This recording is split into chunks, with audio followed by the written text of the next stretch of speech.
టైంలో ఇలాంటి దరిద్రమైన యూనివర్సిటీ, డీమ్డ్ ప్రైవేట్ యూనివర్సిటీస్ వీళ్ళు ఇప్పుడు ఇదే పనండి. ఇంతకుముందు కూడా నేను ఇంతకుముందు చెప్పినా ఎవడైనట్లేదు. కేఎల్ యూనివర్సిటీ పర్స్పెక్టివ్‌లో కూడా నేను చెప్పాను మీకు. ఒరేయ్ బాబు వీళ్ళు స్కాములు చేసి దొంగ మార్కులు, దొంగ ఎగ్జామినేషన్ సెంటర్‌లో డబ్బులిత్తే పాస్ చేస్తా ఉంటారు, స్కాములు చేస్తా ఉంటారు. నాక్ సర్టిఫికేట్‌లన్నీ అబద్దాలు, లేకపోతే ర్యాంకింగ్‌లు, ఎన్ఐఎఫ్ఆర్ ర్యాంకింగ్‌లు అబద్దాలని చెప్తానే ఉన్నాం.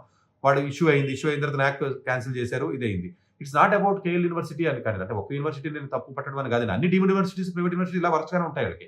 వీళ్ళకి single agenda private single owned deemed universities అండి. కన్‌ఫ్యూజ్ అవ్వద్దు. ఇప్పుడు త్రిపుల్ ఐటీ హైదరాబాద్ కూడా డీమ్డ్ యూనివర్సిటీయే. మళ్ళీ కన్‌ఫ్యూజ్ అవుతారు. ప్రైవేట్ ఓనర్ ఒకడే ప్రైవేట్ ఓనర్ ఉన్నటువంటి డీమ్డ్ యూనివర్సిటీస్. ఇప్పుడు ఐఎస్‌బీఐ ఉంది డీమ్డే. బట్ అది ఓనర్ ఒకడు ఉండడు. లక్ష ఉంది డీమ్డే, ఓనర్ ఒకడు ఉండడు. అశోక ఉంది డీమ్డే, ఓనర్ ఒకడు ఉండడు. అజీం ప్రేమ్‌జీ ఇది వేరండి. సో ఇట్లాంటివి వేరండి. ఇదేంటంటేనంటే ధన ఆశ ఎక్కువండి వీళ్ళకి. వీళ్ళకేంటంటే ఈ గలగోటి యూనివర్సిటీ 2011లో స్థాపించారు. 3000 మందికి కంప్యూటర్ సైన్స్ సీట్లు ఇస్తారండి వీళ్ళు. అంటే నేను ఇప్పుడు ఇష్యూ వచ్చింది కాబట్టి దీని గురించి చెప్పడం కాదు. ఇలాంటి యూనివర్సిటీ గురించి ఎన్నో వందల వీడియోల్లో చెప్పుంటాను నేను ఇంతకుముందు కూడా.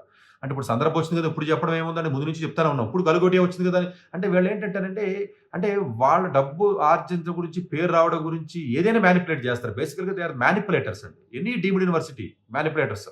చాలా ఇష్యూస్ కూడా అయినాయి. ఇప్పుడు యాక్చువల్‌గా ఇప్పుడు ఇంతకుముందు సత్యభామ కోర్ట్ ఇష్యూస్ ఉన్నాయి. ఎనీ యూ టేక్ అండి. అంటే నేను పేర్లు చెప్పడం పక్కన పెట్టండి. అమిటీ యూనివర్సిటీయా, లేకపోతే ఏదో మార్వాడి యూనివర్సిటీయా, లేకపోతే లవ్లీ ప్రొఫెషనల్ యూనివర్సిటీయా, లేకపోతే ప్రెసిడెన్సీయా, లేకపోతే జైనా